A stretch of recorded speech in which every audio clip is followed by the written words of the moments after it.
Fernando Beltrán, buenas tardes. Buenas tardes. Muchas gracias por venir a este programa.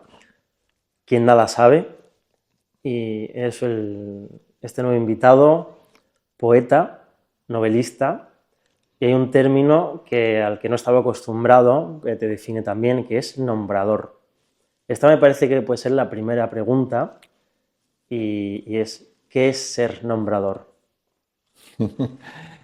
Pues ser nombrador, curiosamente, es un nombre que genera otra persona. Concretamente, mi hija, después de unos años de dedicarme a nombrar, a intentar vivir y comer de nombrar, porque de la poesía se vive, pero no se come, tuve 1000 oficios hasta que me dediqué y decidí con tesón y con terquedad pues intentar comer de nombrar, de ayudar a la gente a nombrar sus proyectos, sus ideas. A veces son productos, a veces son marcas, pero no siempre son productos y marcas. Pueden ser un libro, una película, en fin, la importancia que tienen los nombres en cualquier actividad de la vida, no solo en las comerciales o en los proyectos de alguien, también en la vida misma, ¿no? Antes de llegar a esa posición en la que te dedicas a nombrar, en el que se te conoce bastante en el mundo, además he preguntado por ahí, y en este sector que digamos sí, en relación con el marketing, ¿no? Eres muy conocido. ¿Qué hubo antes? ¿Cuáles fueron esos otros oficios que te llevaron? ¿Qué hubo antes? Bueno, en el mundo del marketing soy conocido como nombrador, que estamos hablando, que fue un nombre que, decía antes, digamos, bautizó una hija mía de pequeñita, poniendo en una ficha de colegio oficio del padre, oficio de la madre, poeta y nombrador, ¿no? Y yo pensé que allí estaba todo hecho, ¿no? Pero en realidad en el mundo del marketing se me conoce y también se me conoce como un poco rara avis, porque soy alguien que viene del mundo de la poesía. Con todo lo que significa pues venir del mundo de la poesía, que son los sueños, la imaginación, mirar de otra manera, rebelarse con B, de rebelión, no admitir del todo las cosas que ya están hechas, y rebelarse con V, que es de repente la revelación de que alguien en un texto te explicas a ti mismo, te encuentras, te abrigas y dices, este es mi territorio. Luego, como ese territorio, como acabo de decir, pues da de vivir pero no de comer, tuve 1000 oficios y acabé viendo que en el mundo del marketing, de la comunicación, de la publicidad, pues se pagaban cantidades inmensas por el marketing, por el packaging, por la publicidad, y el nombre era como algo, en fin, a ver si se os ocurre algo, hemos pensado esto, ¿qué pensáis?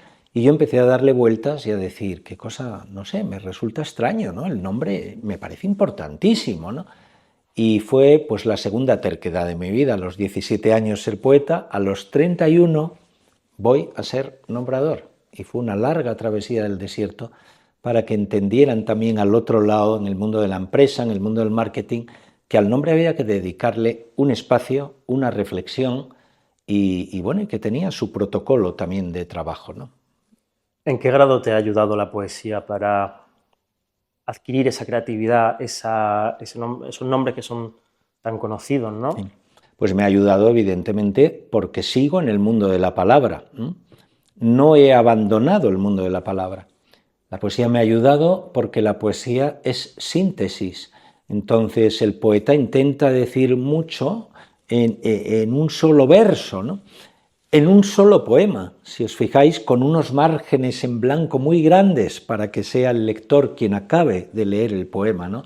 Entonces, ese decir mucho en muy pocas palabras también es algo común al nombrador. Tienes que decir en una sola palabra valores, atributos, en fin, lo que quiera quien es dueño, digamos, de la idea o dueña, los valores que quiere transmitir, ¿no? Intentar en una sola palabra, en 2 palabras, decir todo, ¿no? En fin, la palabra, la síntesis, la concentración en el trabajo. El poeta siempre, no sé, nos definen como la hormiga y la cigarra, somos la cigarra, ¿no? Parece que estás allá arriba en una rama, al margen de todo, tocando tu cítara, ¿no? No, yo creo que la fábula, en el caso de la poesía es lo contrario, somos hormigas, ¿no? Hormigas trabajando todo el día, de sol a sol, no hay descanso. Yo llevo mi libretita, y como digo siempre, mi oficina, que la he dejado ahora mismo en esa mesa, y son 24 horas al día, con el poema, con el verso, con la mirada poética, ¿no? Y también cuando llega el mundo del trabajo del nombrar, yo lo afronto de la misma manera, con una concentración absoluta en lo que voy a hacer, por responsabilidad con ese trabajo, para darle la importancia que creo que tiene la identidad verbal, no solo la visual, que era lo que antes se le daba importancia, ahora son la suma de las dos cosas, y también por egoísmo, porque quizás una de las partes más hermosas de mi trabajo de nombrador es el aprender, ¿no? Y eso no es que yo lo pensara antes, lo pienso ahora, después de tantos años de trabajo, la suerte que he tenido, ¿no? La suerte que he tenido que a mi timbre llamaba gente de todo tipo, ¿no? Gente absolutamente de todo tipo para nombrar algo, ¿no? Y además gente con miedo y a la vez con ilusión, porque ponían un dinero para hacer un proyecto, para algo, y tenías que ser cómplice. Lo primero que yo luchaba es, este trabajo mío es vocacional, ¿no? Y me voy a poner allí a tu lado y voy a hablar además de nosotros como si yo estuviera en tu proyecto, ¿no? Para intentar acertar. Y cuando decía el egoísmo del aprender, el hermoso egoísmo que significa aprender, es que, claro, mira, ha habido veces que alguien me preguntaba, oye, qué bien, te han encargado el nombre de un museo, ¿no? Como la gente enseguida une, ¿no? Poesía, cultura, hoy te encantará el encargo. Pues sí, me encarga, ¿cómo no me va a encantar el encargo de ponerle nombre a un museo, ¿no? Pero la gran sorpresa es que me encante también si alguien me encarga el nombre de unos tornillos hidráulicos, ¿no? Que a lo mejor te puede asustar en el momento que te lo encargan, las primeras veces, uy, un tornillo hidráulico, ¿qué es eso, no? Pero si le das la vuelta al encargo, si antes de ponerte a crear dices, ¿y qué es un tornillo? Vamos, pongo este ejemplo porque me ha venido a la cabeza ahora mismo, ¿no? Me parece muy bueno porque eso me lleva a la siguiente pregunta y es, ¿tú ves en todo poesía? Sí, sí, claro, claro, no tengo más remedio, menos mal que lo has dicho tú, porque no me habría atrevido yo a decirlo así, pero sí, sí veo poesía en todo, y veo poesía en todo, ¿no? Claro, y va conmigo, o sea, va conmigo, y no lo digo además, en fin, como una medalla, como algo estupendo, ¿no? Con ninguna soberbia, con orgullo sí, porque amo mi profesión, ¿no? Pero porque además la mirada poética no es siempre complaciente, no. La mirada poética, mira, mis padres cuando tuve, bueno, pues aquellas peleas iniciales porque no quise ser abogado y me fui por otro lado para ser poeta y me fui de casa de mis padres, pues claro, estarían muy preocupados con de qué voy a vivir, el hijo, en fin, todas estas, pero no sabían lo que es el vértigo de la poesía, ¿no? Lo que es el abismo de la poesía. La poesía es una mirada que te abriga, que te ayuda a comprenderte y que te llegas muy fácil al cajoncito de las bufandas con la poesía, lo cual es hermoso y te abriga para el frío, ¿no? Pero el cajoncito de las bufandas es el cajoncito del frío también. Y a veces la vida te va bien, o te va medianamente bien, y yo esto lo he vivido varias veces, y el poeta se complica la vida, vuelve a tener su vocación poética para abrirse otra vez las tripas, para ponerlas ahí sobre la mesa y complicarse la vida, complicarse la vida. Un día alguien me preguntó, un periodista, que los poetas vemos lo que los demás no ven, ¿no? Y yo me acuerdo que contestándole, que es como he llegado a conclusiones a veces que no me había planteado antes, le decía, hombre, que los poetas vemos antes lo que los demás no ven, pues no lo sé. Yo creo que los poetas vemos lo mismo que ve casi todo el mundo. Otra cosa es que quizás, o en mi caso, porque no puedo hablar en nombre de la poesía ni de los poetas, sostenemos la mirada en algo, ¿no? Sostenemos la mirada en algo, que muchas veces es la belleza, sí, el abrigo, como decía antes, la bufanda, las bufandas de la vida, pero otras veces es algo que es incómodo, que poses la mirada, que retengas, que cruces por la calle y veas eso, es muy fácil seguir adelante, ¿no? Pero si tú te paras ahí a mirar lo que está sucediendo, o en un periódico, o en algo, y te paras, sostienes esa mirada, pues nunca, no siempre es complaciente, ¿no?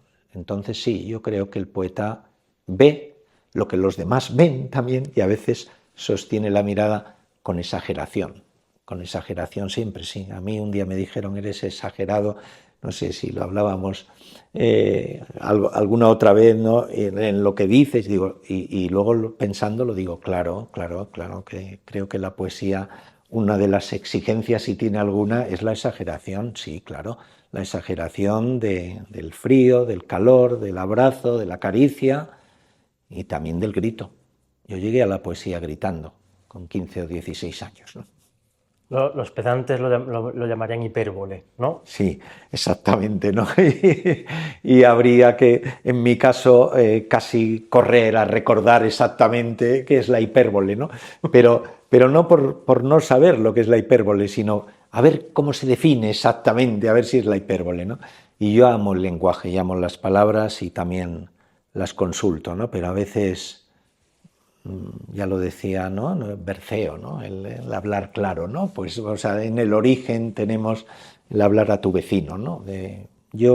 Mi punto de partida en los poemas, intento que sea mi punto de partida en el nombrar, es lo que tengo delante, escuchar. Muchas veces algo escuchado ha sido siempre, o muchas veces, perdón, el primer verso de un poema, ¿no?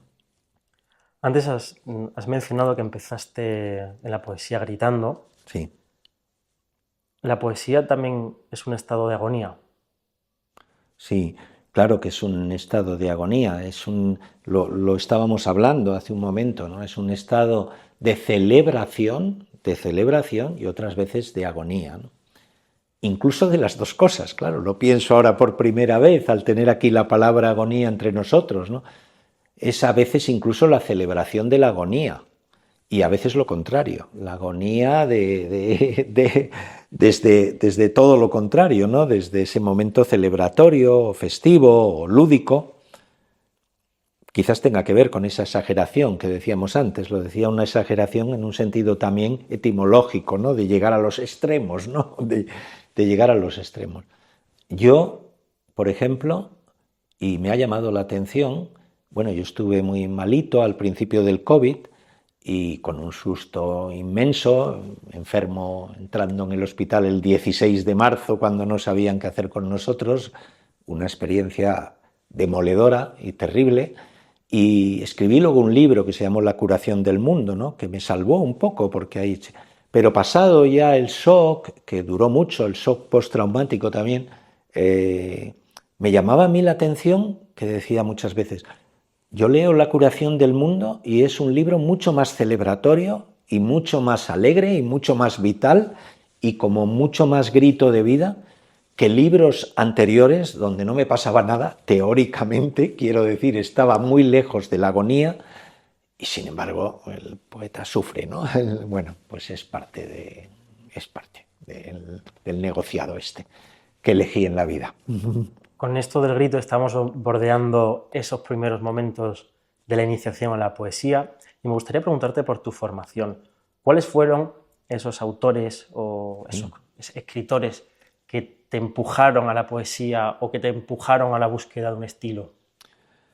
Bueno, es una pregunta que está muy bien, sobre todo ese final de la búsqueda de un estilo, porque ese fue en realidad. Yo creo que cuando yo llegué a escribir en mi cuarto a oscuras allí mis primeros versos, horribles por supuesto, claro, porque luego viene que la poesía tiene una técnica, una música que aprendes después, pero bueno, yo tenía pocas lecturas, digamos, yo era un mal estudiante, suspendía todo, literatura también, aunque pues me gustaban pues los poetas románticos, Becker, ¿no? Pero yo no sé si me gustaba Becker porque me gustaba Becker o me gustaba Becker porque había una etiqueta que decía romántico, ¿no? Entonces decías, ¡ay, bueno, románticos!, ¿no? Y sí, también era una poesía comprensible, que a mí me ha gustado la poesía clara, ¿no? Que la poesía clara muchas veces se escribe después de complicarte la vida mucho, ¿no? Pero acabas... Y bueno, pero eso hablo de adolescente casi, de joven, ¿no? Y luego, pues sí, vas entrando ya en lo que es pues el mundillo, por decir así, no hablo del mundillo de tertulias y esto, sino las lecturas, ¿no? Y te das cuenta que, claro, que lo que escribes pues a lo mejor tiene una intención estupenda, pero técnicamente ninguna base, ¿no? O muy poca, ¿no? Y que la poesía pues es un oficio y tiene su técnica, su música, su verso, su rima, su ritmo, su metro, y vas aprendiendo. Y ahí pues yo tengo como dos también extremos de poetas que de jovencito pues me influyeron mucho. Bueno, me influyeron, me sentí de repente ahí acogido, ¿no? Uno es Pedro Salinas, que mi madre tenía un libro escondido en un armario. Mi madre, yo no sé los años que llevaba escondido en un armario de Pedro Salinas con los dos libros maravillosos que son Razón de amor y La voz a ti de vida, que le había regalado un antiguo novio y que, en fin, Por eso estaba escondidísimo por ahí y aparece de repente, sale a la luz. Y yo de repente aquella lectura de este hombre que entendía todo, pero entendía todo y al mismo tiempo me abría puertas de vocación, ¿no? de fantasía también. Es un poeta que se puede seguir leyendo hoy en día, ¿no? Bueno, pues fue muy importante y con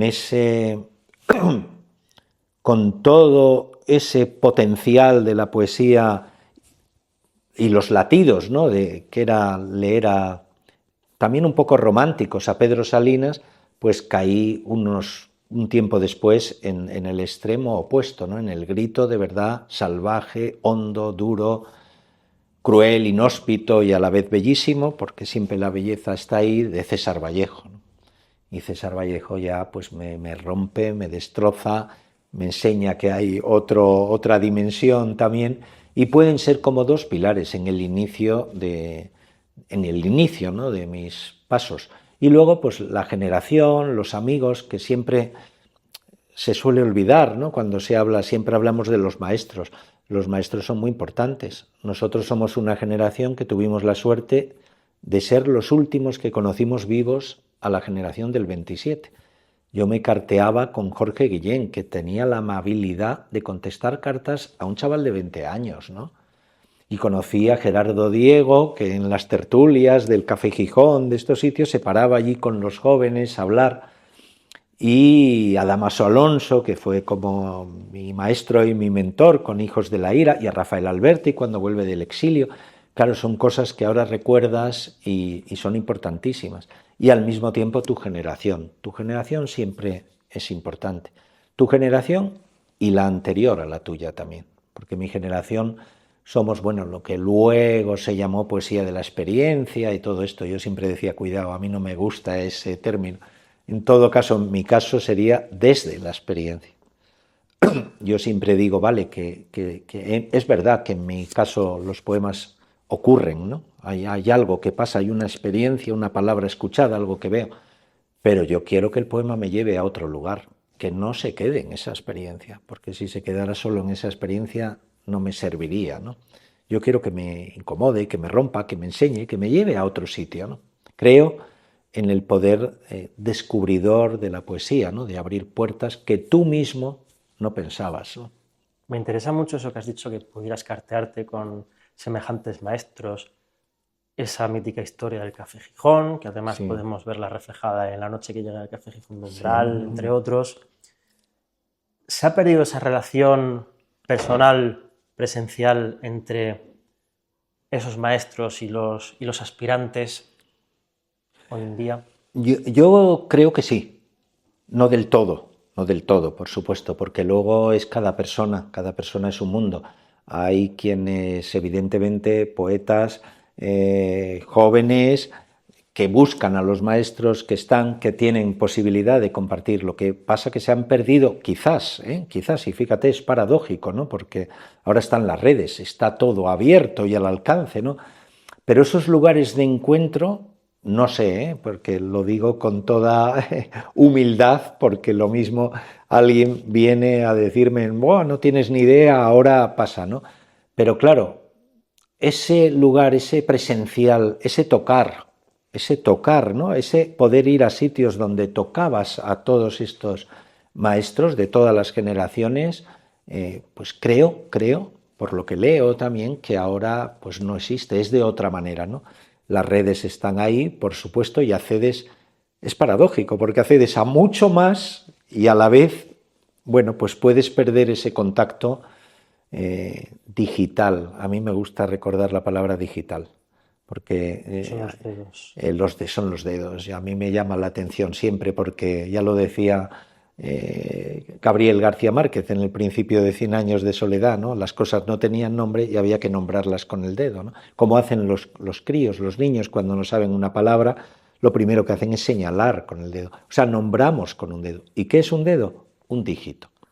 Entonces somos digitales porque acariciamos con los dedos, nos peleamos con los dedos, amamos con los dedos, y bueno, la palabra digital dice muchas más cosas de lo que pensamos, ¿no? Lo correcto sería decir ese mundo virtual, pero ya parece una retórica Es un verdad, poco desfasada. es verdad, virtual, pues sí, un poco hay de eso.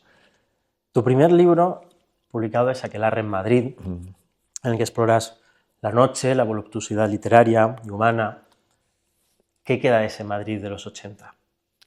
De tu Madrid de los 80. Mira, estoy estos días pensando me tengo que animar a hacerlo, pensando en hacer un recorrido por ese Madrid. O sea, coger Aquelarre en Madrid, y son 14 poemas o 18, no sé, por ahí, y decir, bueno, pues 7 poemas, algo así, y hacer un recorrido por ese Madrid en 7... ¿Por qué no lo hacemos? Pues yo Lo ahora grabamos. mismo brindo ese recorrido. Algunas de las etapas están muy cerquita de donde estamos ahora grabando esto, precisamente para avivar aquello, ¿no? Para decir, porque claro, yo me lancé a la calle no evidentemente para descubrir Madrid, sino para descubrirme a mí mismo, ¿no?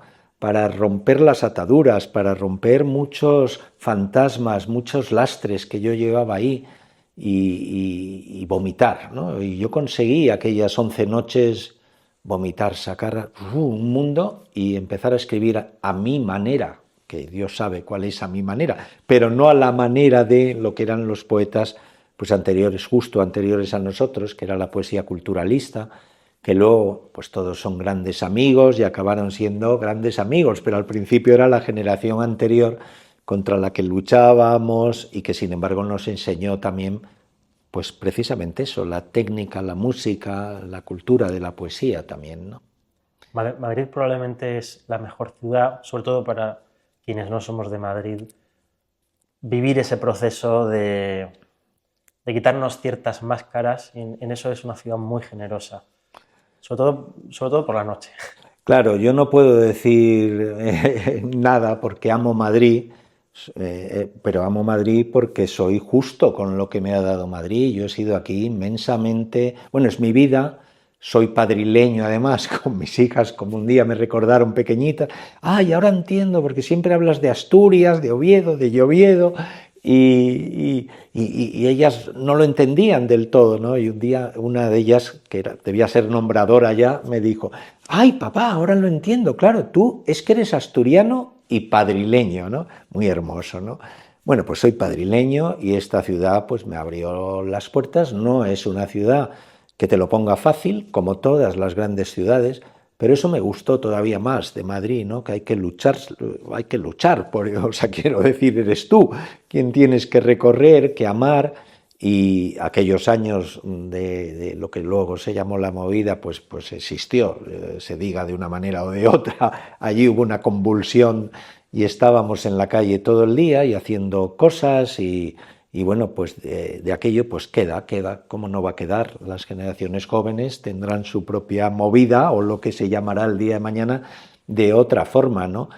Pero yo recorro aquel Madrid, ahora leyendo Aquelarre en Madrid, han pasado la friolera de 45 años, por eso quizás sea el momento. Además, justo este otoño serán 45 años de aquellos 11 días, y puedo leer esos poemas perfectamente. Puedo leerlos perfectamente sintiéndome parte de lo que tenemos, ¿no? Visitar ese poemario te produce orgullo después de tanto tiempo, ¿o hay algunos pecados de juventud que puedas reconocer? ¿Te refieres literariamente Sí, o en mi vida? No, literariamente. Porque en mi vida hay pecados de juventud. Bueno, eso como todo el mundo. No, es que yo cuando oigo eso no me arrepiento de nada y digo, ¡jo, qué suerte tienes! ¿No? En fin, la No, me vida... refiero literariamente, Sí. enfrentarse a ese primer poemario que uno publica. Bueno, si mira, hay lo que ciertas voy a decir contradicciones. no tiene, de verdad sobra, no tiene soberbia absolutamente alguna, ¿no? Yo miro los poemas anteriores a Aquelarre en Madrid, algunos de ellos ganaron premios como tales poemas, más culturalistas, ¿verdad? y me sonrojo, ¿no? Me sonrojo, no es que tengan nada malo, pero me sonrojo. Yo leo Aquelarre en Madrid, concretamente Aquelarre en Madrid, y fui muy valiente porque era un tipo de lenguaje bueno, no existía, sí que existiría, pero quiero decir, fui muy valiente en la ruptura, en los versos, en la manera aquella en tromba de aquellos versos que parecía que el mundo alrededor pues no estaba en eso, ¿no? Incluso yo cuando lo enseñaba a amigos, pues todos me decían que tal, los mismos que luego alguna vez pues dijeron, y ahora cuando vuelvo a ellos y comparo un poco con otros poetas además formidables y estupendos, y que han sido, sin embargo, los libros de aquella época, digo, el Aquelarre sigue siendo un libro distinto y rompedor, y bueno, sí me veo, no sé qué decir. Me veo allí, los leo con cariño. Y mira, hace poquito por aquí hay un portal donde escribí uno de los poemas más duros de Aquelarre, En el viaducto otro, también de esa parte, y el poema Viaducto lo sigo leyendo a veces en recitales, es el que leo de Aquelarre, el primero, que se llama Madrid, y es un poco quienes vinimos de fuera, un poco el choque con la ciudad primero y cómo pues te vas metiendo en ella, o ella te recibe o te deja estar por ahí hasta que tú pues te sitúas, ¿no? Un poco, bueno, pues eso es. En Ojos de agua escribe un verso que me ha llamado mucho la atención y que tiene que ver con esta mirada al pasado, pero pareciera que lo dices joven y que es un verso de una persona mucho mayor, que es la nostalgia te hiere, que podría valer como aforismo. Después de esos 45 años, ¿sientes nostalgia? Vaya pregunta. La nostalgia te hiere, calma y fiera. Me acuerdo que decía el siguiente verso. Fíjate, calma y fiera, ya estamos otra vez en los dos extremos. Y a lo mejor, fíjate, ahí está la respuesta, calma y fiera, ¿no? La nostalgia no me hiere, no. Me pueden herir los errores que he cometido en la vida como todos. Me pueden herir un poco las épocas en las que sufrí, de alguna manera, y por distintas razones. No soy nostálgico y, sin embargo, me he apoyado en las metáforas de la infancia, ¿no?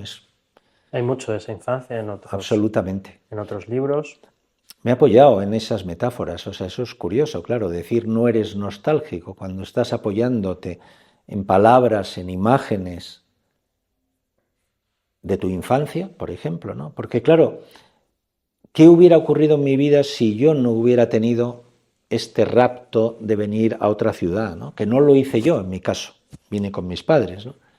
Cosa importante, ¿no? Mis padres se vienen a trabajar a Madrid y yo vengo con ellos, no vengo a hacer carrera literaria a Madrid, tenía 8 años. Luego recuperé Asturias a los 17 y fui para allí, tengo mi casita y me busqué una casita de pueblo en la que soy muy feliz.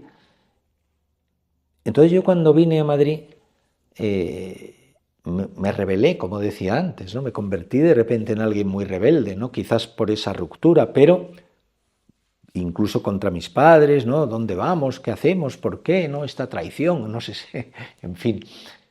Luego, pues claro, me creé la idea de una infancia feliz, ¿no? Que yo creo que fue feliz. Pues sí, creo que fue feliz. Desde luego fue más feliz la infancia que la adolescencia. Pero yo qué sé si fue feliz. Quizás luego cuando escribo de mi infancia salen cosas que no había pensado y a lo mejor tal. Pero lo que sí me ocurrió desde luego es que ya en esta ciudad, donde llovía mucho menos, donde la lluvia era una fiesta, cuando oías dormido en el patio, ¡ay, está lloviendo!, ¿no? Para mí sigue siendo el camión de la basura, es el camión de la lluvia, ¿no? El que te despierta a las 2 de la mañana son unas gotas que van ahí, ¡oh! Y eso sigo celebrándolo tantísimos años después, ¿no? Y sí me llevé las metáforas de la infancia y me apoyé en ellas, me apoyé en la lluvia, me apoyé en la gabardina, me apoyé en los paraguas, me apoyé en los charcos han sido... Los charcos están muy presentes. Continuamente, ¿no? Los charcos que son una metáfora muy hermosa, porque el charco es un espejo, ¿no? El charco no sabemos qué profundidad tiene. El charco vuelve al mismo lugar siempre, se seca, pero cuando vuelve a llover el charco se forma ahí. El charco tiene distintas formas, a medida que se seca, se agranda. En Oviedo, por ejemplo, quedábamos en un charco por la forma que tenía el charco, ¿no? Los charcos tenían nombre. Quedamos en la bota, quedamos en la lechera. Los charcos, sí. O sea, y entonces yo me apoyé. Y entonces toda mi vida en los momentos así más fríos, más vacíos, más solos, yo me apoyaba en esas palabras y escribía. Ya no sé si me apoyaba en esas imágenes o al final acababan siendo palabras, ¿no? Y al final esa ha sido mi vida, esa fusión de la visión, la figura del objeto y la palabra que lo nombra, ¿no? Hay un juego entre realidad y sueños, tengo la sensación en esos primeros libros, y todo esto que dices tiene mucha relación con esta pregunta, y es si fue mejor lo soñado que lo vivido. Muy buena pregunta, claro. Yo creo que lo que he hecho yo en mi poesía, quizás iba a decir lo que hacemos los poetas, no me atrevo a eso, porque cada poeta es un mundo.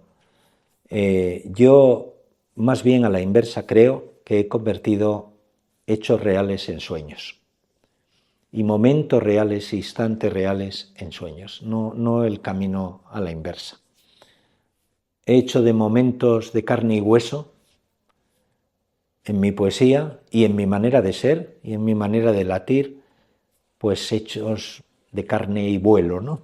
No sé, se me ocurre ahora mismo, o sea, he intentado convertir, ya que no podemos hacer realidad nuestros sueños, pues hacer sueños nuestra realidad. Esa sería un poco lo que yo creo que sí que ha sido una constante en mi poesía. En este repaso que estamos haciendo de tus primeras obras, que podemos encontrar en Donde nadie me llama, que recopila tu poesía hasta 2010, si no me equivoco, correcto. Encontramos también otros dos poemarios, Amor ciego y Bar adentro, que me gusta mucho el título.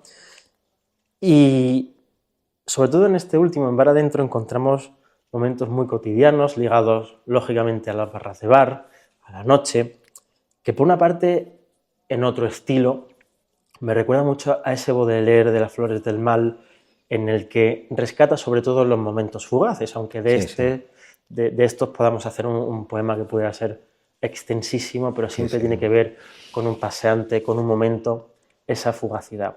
¿Qué nos puedes contar sobre este poemario en el que la noche y las barras de bar están tan presentes? Pues están tan presentes como está presente, o estaba, la vida misma en esos poemas. Porque el origen de Bar adentro, que luego es un libro que tiene 7 u 8 ediciones distintas, o sea, el que yo pensaba que iba a ser más efímero de todos, ¿no? Como efímeros eran los poemas, tan efímeros que yo no tenía ninguna voluntad de hacer un libro con esos poemas.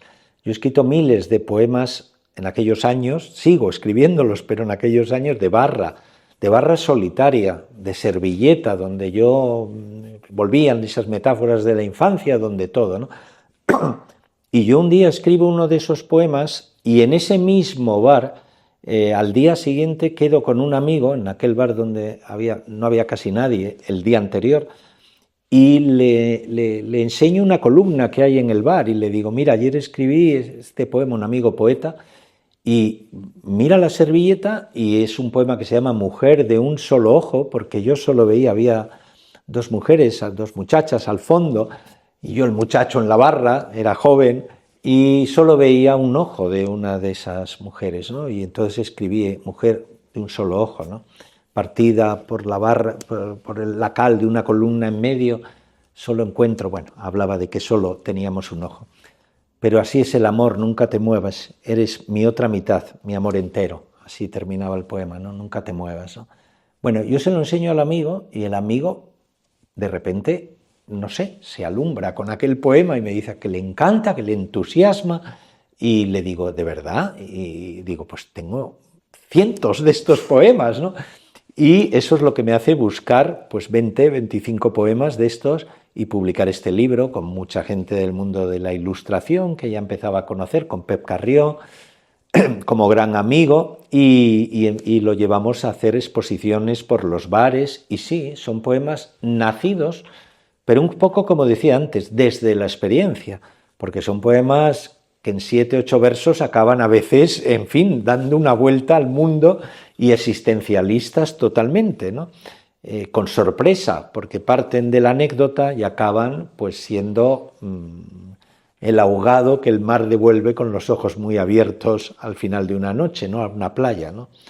Y bueno, pues eso es lo que fue Bar Adentro y lo que es todavía, porque ahí está, ¿no? ¿Qué han representado para ti los bares? Casas prestadas.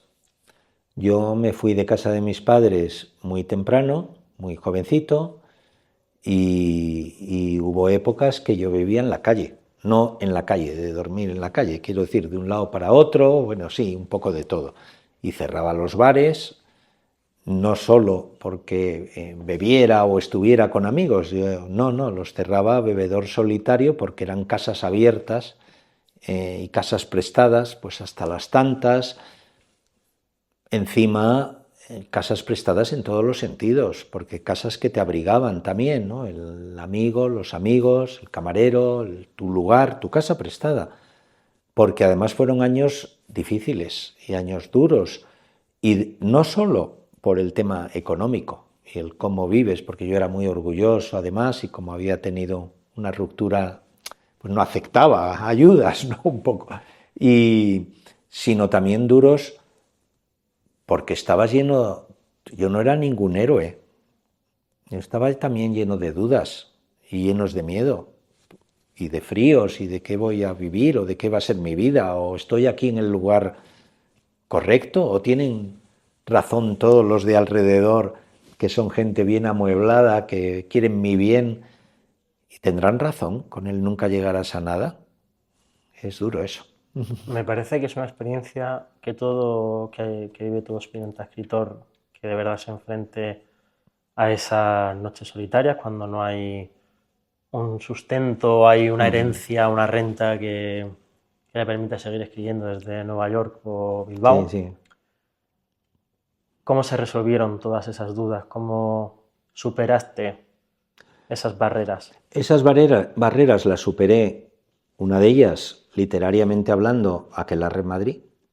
O sea, es que es un libro que supone para mí mucho más que un libro, ¿no? Fue tu afirmación. Fue exactamente una ruptura, un encuentro conmigo mismo, un antes y un después, desde luego, porque la manera de alguien que hace de su vida una vida poética o una vida expresiva, si encuentra su expresión. Suena un poco cursi, ¿no? Eso que los poetas llaman encontré mi propia voz en ese libro, ¿no? Suena un poco cursi, llamémosle expresión, pero claro, si encuentras tu expresión, has ganado ya mucho, has ganado mucho, o al menos quien quiere dedicarse a ello, ¿no? Y tu vocación también, y tienes ya claro algo, ¿no? Pues te conviertes en un ser voraz, voraz en lo tuyo, voraz en tu oficio. Si encima vienes del nunca llegarás a nada, más, porque piensas que tienes un vacío a la espalda, que no es real, pero lo piensas, ¿no? Y con más voracidad. Y bueno, pues me casé muy prontito, no puedo dejar de pensar en mi compañera, amiga, novia y mujer hoy en día, 45 años después de haber pasado una vida por el medio, evidentemente. Y mira, sale ahora de una manera espontánea decirlo, porque también me apoyé en la persona que estuvo conmigo y que me permitió seguir siendo poeta, seguir siendo escritor, seguir suicidándome laboralmente una y otra vez.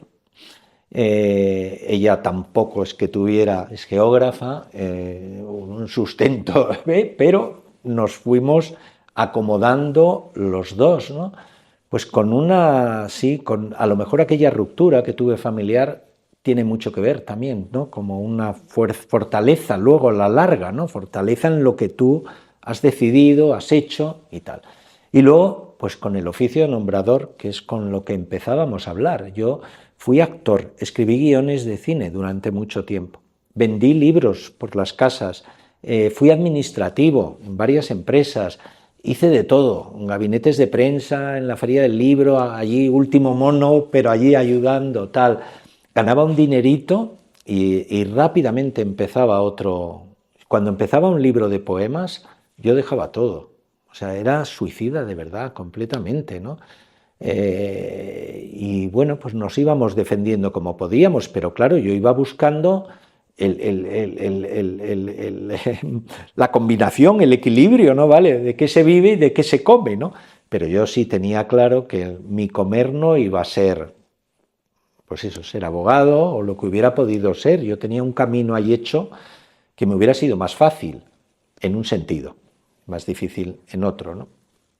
Y bueno, pues una colaboración con un amigo en una agencia, luego la agencia me ficha para estar con ellos y caigo en ese mundo de la publicidad donde sé desde el primer día que no me voy a quedar.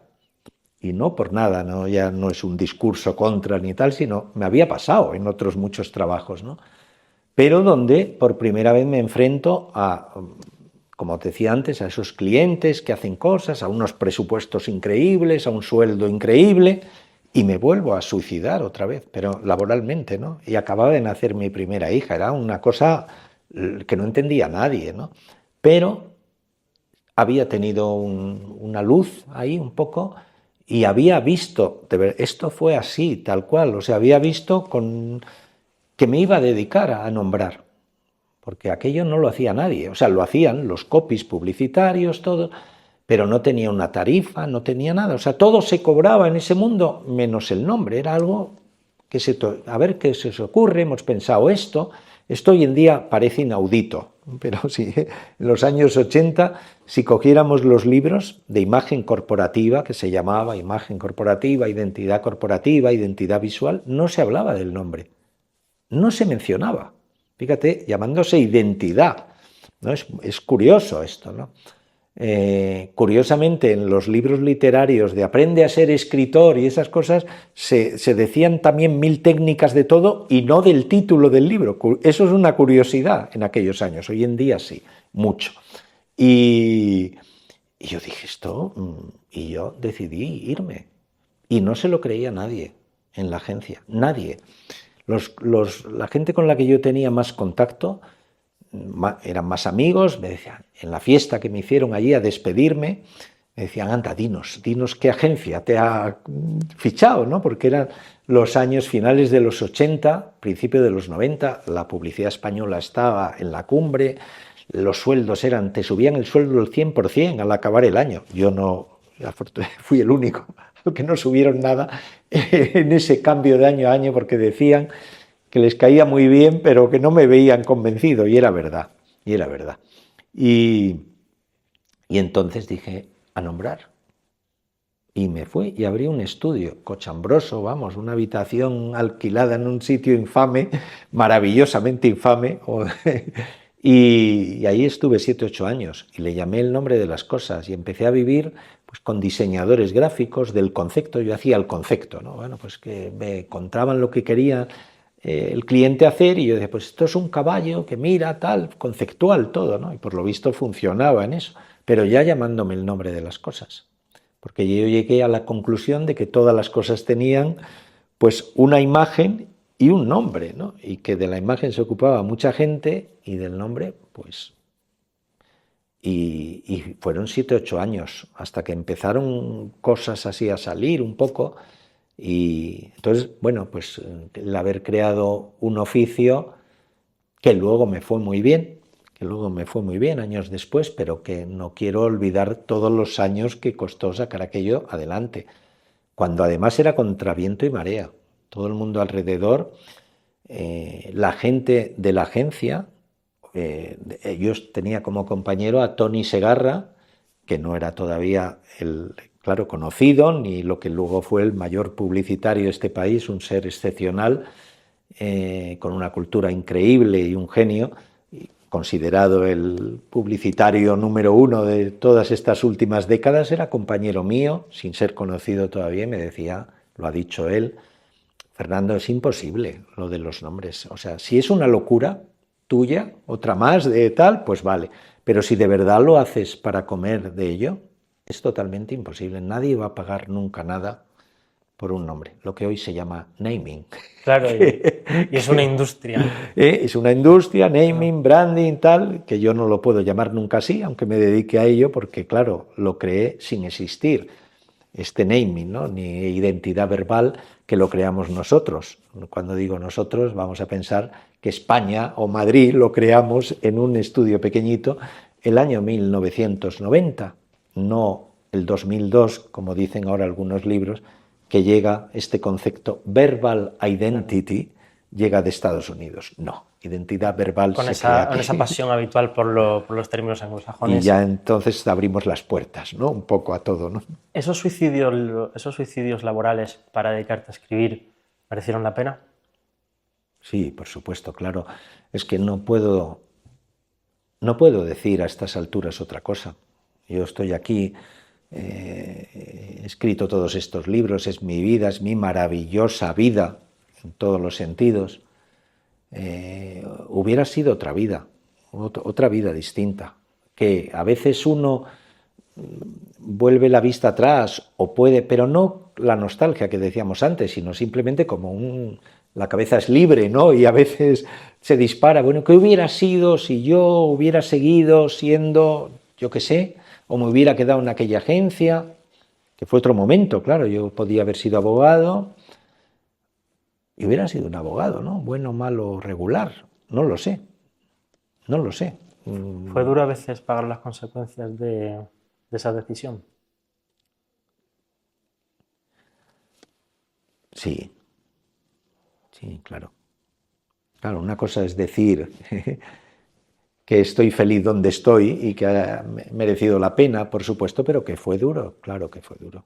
Sí fue duro. Fue duro en algunos momentos y fue duro, como dije antes, porque la poesía no es un mundo cómodo. La escritura de la poesía, ya no digo el mundillo, ¿no? Poético, que como todos los mundillos, pues es fácil, difícil o regular o tal. No, eso yo no soy muy de dimes y diretes del mundillo, ¿no? Pero la poesía es un ejercicio, bueno, en fin, no es fácil. ¿Te gusta el mundillo de la literatura? El mundillo... El mundillo de la... No. Contarse con los demás poetas. No. Bueno, este tipo sí, de claro, cosas. tengo grandes amigos y estar con mis amigos poetas pues es una fiesta y un lujo. El mundillo, lo que llamamos y entendemos por el mundillo, pues no me gusta tanto. No me gusta tanto porque creo que a veces, y no hablo desde hoy, hoy ya estamos fuera de esto, ¿no? Pero en otras épocas de mi vida creo que hay que tener cuidado con los mundillos, ¿no? Porque pueden amputarte mucho. O sea, pueden, al final, igual que te proyectan muchas veces y te enseñan, encontrar el equilibrio entre esa proyección y esa cultura que te dan y lo que te puede cortar el mundillo, por no atreverte, por tal, por esto está mal, o esto está bien, o aquello tal, o pasa tal, los miedos del mundillo. Hay que aprender a saltar los miedos del mundillo, las envidias del mundillo, las cosas del mundillo, los tropezones de todos los mundillos. Bueno, pues eso pues lo vas aprendiendo ahí estando y no siempre son momentos agradables, ¿no? Sigamos adelante con tu obra. Tenemos también aquí Hotel Vivir y hay un verso que de todos esos que no podemos citar porque es una obra extensa, con el que me quedo es: no me asumo del todo. ¿Te has encontrado? No me acordaba de este verso, no me asumo del todo, fíjate, con lo que estamos hablando. Me gusta, no me asumo del todo. No firmado por mí, sino si lo viera ahora mismo ahí enfrente, porque creo esto lo estoy diciendo por primera vez, nunca había comentado este verso concretamente, que es una clave de mi vida, no asumirte del todo, no sentirme terminado nunca, no sentirme cerrado nunca, no sentirme en posesión de la verdad casi nunca, no quererla tampoco. Entonces es no asumirte del todo, es dejar siempre un espacio un espacio a seguir abriendo los ojos, a seguir abriendo los oídos, a seguir estando abierto a todo lo que viene del exterior y a todo lo que viene de tu interior, que nunca se sabe porque el interior te sorprende siempre. Bueno, siempre no, a veces, y te sorprende más. Entonces, ese estar abierto a lo que ocurra o pase es no asumirte del todo. Aparte, y esto lo pienso ahora, de que, fíjate, yo fui muy luchador con las poéticas, hablábamos antes, al principio, en los 80 y todo, pero luego también ocurre una cosa. Luego te das cuenta con el paso de la vida que la que escribe las poéticas es la vida, no tú. Está muy bien que tú las escribas, que luches, que tengas una idea, que creas, pero luego la vida, ¡ay, la vida! La vida te pega unos zurriagazos en un sentido o en otro, de los que no sabíamos nada, o sea, de los que no sabíamos ni que existían, ni que existían. Y si sabíamos que existían, no teníamos ni idea de la reacción que podíamos tener. Cuando uno hace teorías, ¿no? Hoy se ocurre esto, cuando pase tal, cuando pase aquello, cuando nazcan mis hijos, cuando mueran mis padres, cuando tal. Ni idea. Llega la vida, ¡cuac! Es la vida la que marca los ritmos, las sorpresas. Absolutamente. Y es bueno. Y las zancadillas y absolutamente. Y los las abrazos. también. Exactamente. Los abrazos, las caricias, los momentos mejores también, ¿no? Una vida dedicada a la poesía, y tu último libro es tu primera novela, Bacon sin Bacon, en el que ficcionas la etapa madrileña de Francis Bacon en ese momento en el que conoce esta ciudad y vuelve. ¿Qué nos puedes contar sobre esta novela? ¿Cómo has pasado de un género a otro? Sí. Bueno, en este caso, Bacon sin Bacon, que es la novela a la que haces referencia, pues es mi encuentro con la obra del pintor Francis Bacon, que todos conoceréis, no sé si el mejor pintor del siglo XX, como dicen algunos críticos, pero desde luego el más perturbador o uno de los más perturbadores sí lo es. Y mi llegada a Francis Bacon, pues es la misma llegada que pudo tener otra gente, ¿no? Una llegada incómoda, porque cuando tú ves por primera vez la obra de Bacon te golpea, y es que además tiene que golpearte, es parte del arte de Francis Bacon, ¿no? Y yo probablemente las primeras veces que llegué a esa obra pues me pasó lo mismo, ¿no? Me incomodó, me golpeó, no sabía ni el nombre del autor probablemente, y probablemente también tuve un rechazo, ¿no? Inicial, hasta que fui un poco parándome, sintiendo aquello y pensando que había mucho más detrás de tal, ¿no? Que este hombre estaba golpeando, como a mí también me gusta que golpeen a veces los poemas, ¿no? Que te pongan primero en la incomodidad y luego ya pues vamos recolocando las cosas, ¿no? Y entonces fui pues como creando unas metáforas con la pintura de Francis Bacon de que nos estaba, en fin, que era el que más cumplía aquello que decía André Malraux del destino fatal de la condición humana, y que de alguna manera Bacon nos estaba adelantando, ¿no? El deterioro, la enfermedad, en fin, lo que es las guerras, en fin, la violencia, la brutalidad de los hechos que él decía. Él se definía con que él pintaba la brutalidad de los hechos, ¿no? Y entonces ese ponernos ahí delante en carne viva la vida, empecé a pensar que había mucho que indagar ahí, que entrar, que compartir. Y empecé a acercarme a la obra de Francis Bacon en distintos momentos, y creo que escribí algún poema más y tal. Y llegó un momento en el que por circunstancias, también por alguna concomitancia, alguna cosa que empecé a ver que podía ser paralelo de mi vida con sus inicios también de jóvenes, ¿no? Yo hacia la literatura, él hacia la pintura, pues me fue siendo un personaje más próximo.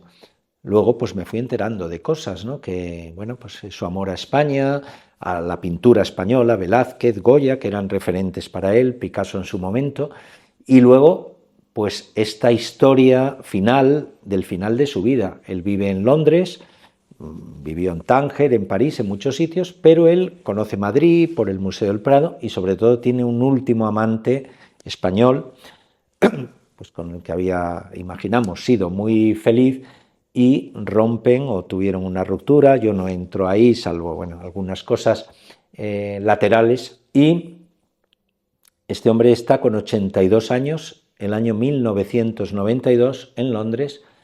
Ya le habían extirpado un riñón, ya estaba mal, y decide de repente venir a España, ¿no? Venir a Madrid a pasar unos días. Se dice que para hacer las paces con su amante, en fin. Después de publicar el libro me he enterado de muchas más cosas que no se han escrito, tendré que escribir ya una cosa biográfica, pero un hecho muy literario, era como un caramelo para literariamente abordar.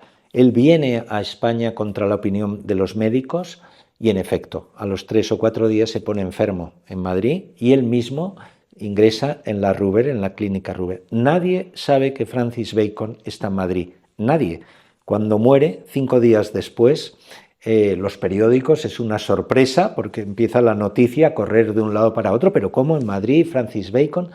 Se le incinera solo, sin nadie, ¿no? Fíjate qué final de la vida de alguien tan célebre aquí en Madrid, y encima muere en la habitación de un hospital de la mano de una monjita, el que era el gran rompedor, el gran, en fin, pues el gran absolutamente ateo, ¿no? Y además casi todo lo contrario, ¿no?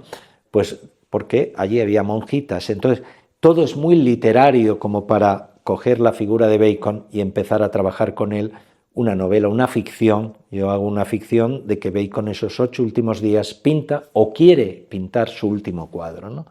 Un taxi le lleva a un sitio que le dicen que es de chicos no sé dónde y tal, se equivoca el taxista, le deja por ahí en un antro de mala muerte, por ahí en un barrio perdido, y cuando se va a ir de ahí porque se ha equivocado donde le han llevado, decide quedarse ahí, ¿no? Y en ese lugar él empieza a pensar su último cuadro. Hecho luego vista hacia atrás, muchas cosas biográficas, por supuesto, también, pero no es una biografía, es una ficción que al final acaba siendo una gran reflexión sobre el mundo del arte, ya sea pintura, sea música, sea poesía. Esa lucha del creador, hemos hablado en esta conversación varias veces, de querer alcanzar, ¿no? De querer decir, esa lucha de los poetas, por ejemplo, por quererlo decir todo y fracasar una y otra vez, y vuelves a escribir otro poema, ¿no? Y el pintor también, ¿no? Por pintar, ¿no? Unido a la belleza, el abismo y la belleza del arte. Los naranjas de Bacon, ese naranja cadmio de los cuadros de Bacon, para mí es una hermosura brutal, ¿no? Y luego, pues cuando ya estaba avanzando en el libro, me pongo enfermo, esas cosas, y en el hospital aquellos días me habían dado un papelín que ponía FB 160, y entre las sábanas apareció ese papelito y caí en la cuenta del Francis Bacon, Fernando Beltrán, y un poco al final nos tiramos ahí las piedras y al mismo tiempo nos abrazamos, ¿no? Para qué es la poesía, qué es la pintura, qué es el arte, a dónde vamos, qué hacemos. Y es un libro pues muy, muy apasionado, y bueno, que pensábamos que iba a pasar bastante desapercibido y está teniendo esta resonancia que agradezco, vamos. ¿Cómo ha sido enfrentarte a la novela después de dedicarte con tanto fervor a la poesía y un género pues tan mira, concreto? ¿Ese salto cómo ha sido? Es una pregunta muy oportuna, muy difícil porque son absolutamente disciplinas distintas. Mi novela, evidentemente, es muy prosa y es prosa, pero evidentemente, o lo que han dicho las críticas, es de un poeta porque tiene pues una dicción también poética, musical, en fin, las frases. Pero la disciplina de la escritura es completamente distinta. Completamente distinta. Yo de joven también escribí una novela, ¿no? En su momento, y decidí, una vez ya terminada, hecha, mandada a editoriales, y cuando ya pensaba que me la devolvían de todas partes, tuve una una oferta, vamos, además de Tusquets, que yo no conocía a nadie, de una editorial muy buena para publicarla. Me decían que me sugerían un cambio, o sea, acortarla un poco, por tal. Y yo, que tenía muchísimas dudas, decidí que esa no era mi mundo, porque había sufrido mucho escribiendo aquella novela. La disciplina de la novela no se parece nada a la disciplina de la poesía. Hay veces que se dice que la novela es disciplinada y la poesía no. Yo creo que hay disciplina en los dos lados. Pero la disciplina del horario del novelista que escribe de 7 de la mañana a 12, y que además no hay tutía, hay que hacerlo así para no perder el hilo, para tal, no tiene que ver nada con la disciplina del poeta, que para mí es 24 horas, no 7, 8, y esfuerzos muy bestias en un tiempo reducido, ¿no? Donde yo ahí me siento más cómodo. Entonces ahora no tiene nada que ver con aquello que me pasó a los 20 y tantos años. Novela destruida por la lluvia siempre me acompaña en todo. Yo estaba sufriendo, aunque me habían dicho que me la publicaban, corrigiendo lo que me habían dicho, bajé del estudio al terminar el día y llovía. Y entonces volví al estudio a coger el paraguas. En ese tránsito decidí cargarme la novela y no quería ser novelista porque, fíjate, me pasaron cosas muy curiosas. Es la primera vez que cuento esto. Lo he podido contar a algún amigo, pero así. ¿Qué me ocurrió? Que había sufrido en esa disciplina, que no me gustaba. Entonces pensé, y la novela sí me gustaba, pero no me gustaba el año que había estado haciendo aquello, ¿no? Y entonces pensé, si no triunfa esta novela, si no sale, ¿para qué? Pero si triunfa, Dios mío de mi vida, es lo que pensé. Esto es así como te lo estoy contando. Si triunfa, voy a ser novelista, o sea, porque me encargarán otra, porque me meteré aquí y tal.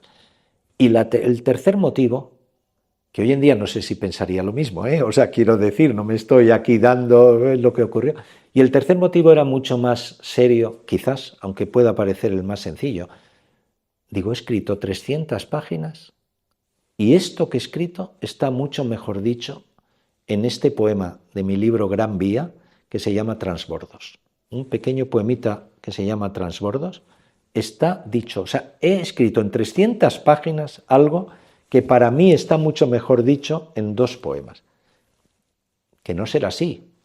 A lo mejor si alguien lo leyera, me acuerdo que una persona cercana, cuando yo hice eso, que fue una revolución, te puedes imaginar, pues mi mujer, ¿pero qué has hecho? Intentó recuperarla, eran los primeros ordenadores, ya no se recuperaba, salían bichos de esos, en fin, era irrecuperable, me la había cargado. Copia. No, me la había cargado lo que había hecho, ¿no?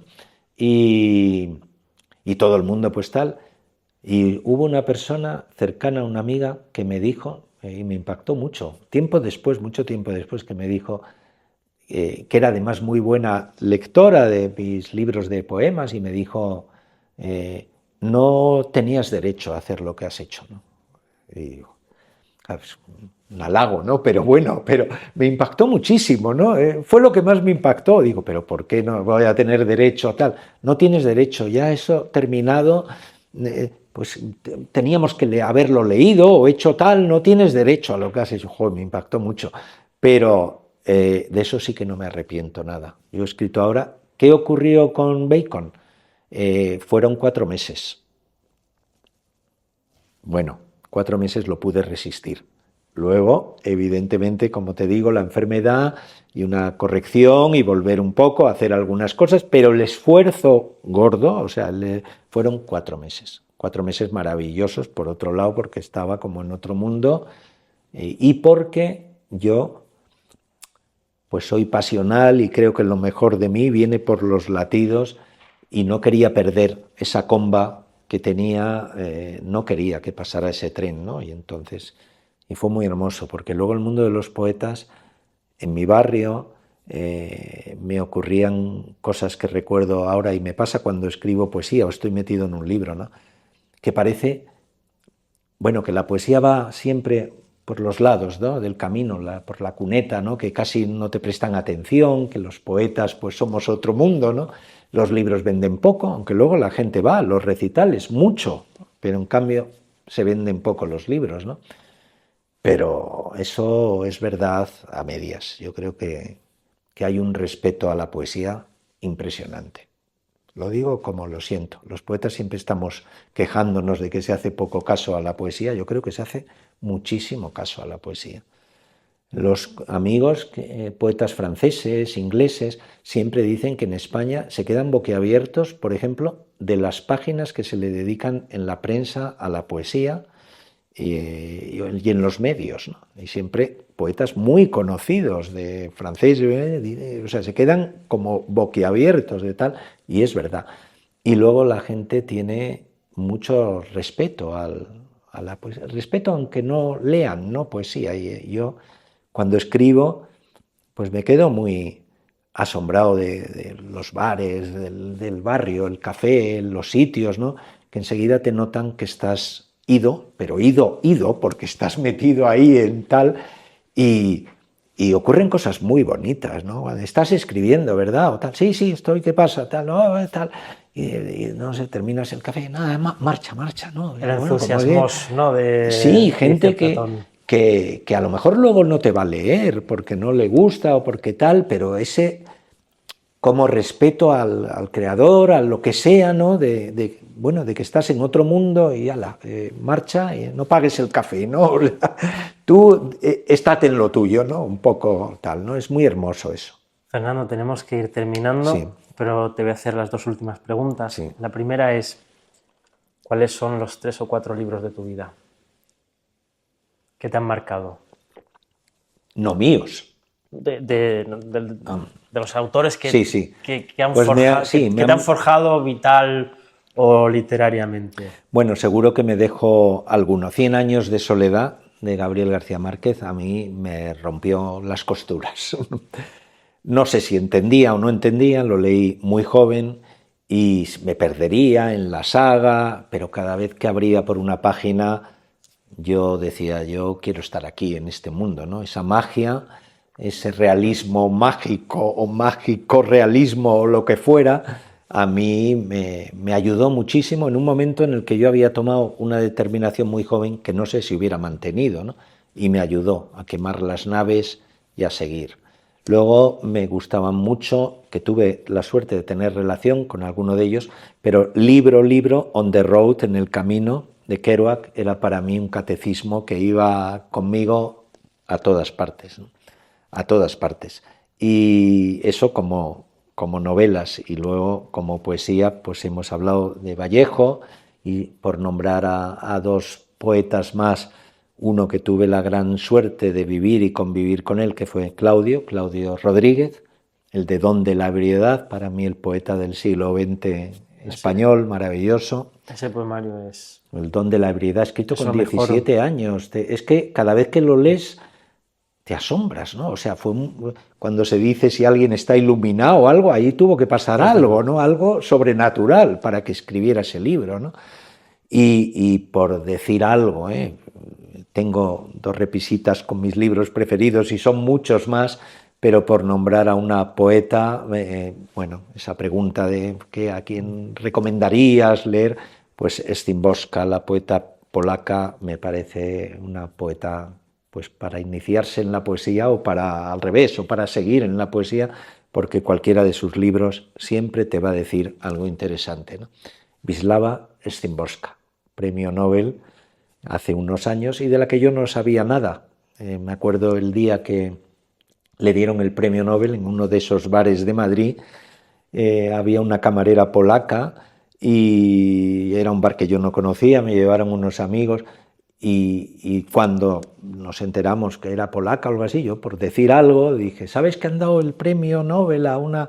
Y fue precioso, porque la camarera, bueno, se emocionó, nosotros no sabíamos ni quién era Wisława Szymborska. Luego me invitaron a Cracovia y conocí a gente que la había conocido, hablé con ella por teléfono y entonces esta camarera sacó del cajón un mapa emocionadísima, porque ya conocían ellos la noticia y para ellos sí era conocida, ¿no? Para enseñarme el lugar de donde era Szymborska, ¿no? Y fue una noche pues muy mágica y a partir de ahí conocer su poesía y bueno, me parece. Y luego hablar con ella cuando ya era un poquito antes de morir para intentar invitarla aquí a España a unas jornadas y bueno, pues bueno, una buena lectura.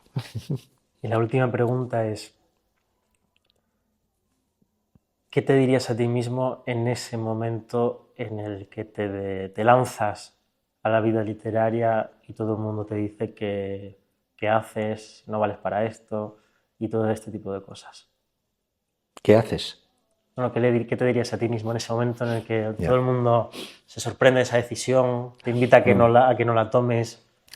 Pues no sé lo que me diría a mí mismo. O sea, yo sí creo que, por repetir algo que hemos hablado un poco, que de alguna manera es convertir aquel nunca llegarás a nada que tantas veces escuché de adolescente y que por otra parte pues tanto hice sufrir a los de alrededor, seguro, pero el nunca llegarás a nada, darle la vuelta, ¿no? Convertirlo poco a poco al revés, en todo lo contrario, en un empuje, en una fuerza, en un trampolín, trampolín que se ha mantenido a lo largo de los años. Yo creo que, exagerando, he convertido en nunca llegarás a nada en un lema. Y en un momento malo de la vida o de algo, que tienes algo, no sé, algo que piensas que es difícil, ¿no? Hacerlo, yo es como nunca llegarás a nada, es una fuerza, contra nadie, no es contra el mundo, ni mucho menos, ¿no? Pero es como decir, venga, nunca llegarás a nada, voy a intentar llegar a esto, ¿no? No asumirte del todo, decíamos antes, ¿no? Siempre hay un pasito más a un lado o a otro, ¿no? Y yo creo que mientras tenga la ilusión, la fe y no sé, las ganas de que ese pasito puede estar a los lados, bueno, pues aquí seguiremos con el nunca llegarás a nada, ¿no? Fernando Beltrán, muchísimas gracias por esta grata conversación. Ha sido un honor y un placer tenerte. Te invito o me sumo a que podamos hacer ese recorrido por ese primer poemario de Madrid, de esta ciudad tan maravillosa. Estaría muy guapo. Si os animáis, os doy, hacemos algo. Lo dejo aquí como conclusión de Vale. lanzo y recojo el guante al mismo tiempo. Ha sido un honor tenerte. Muchísimas gracias Muchas por gracias, estar Santi. en Quien Nada Sabe y ojalá haya una segunda parte. Y aquí me tenéis para lo que queráis. Muchísimas gracias. Gracias a ti. Muchas gracias.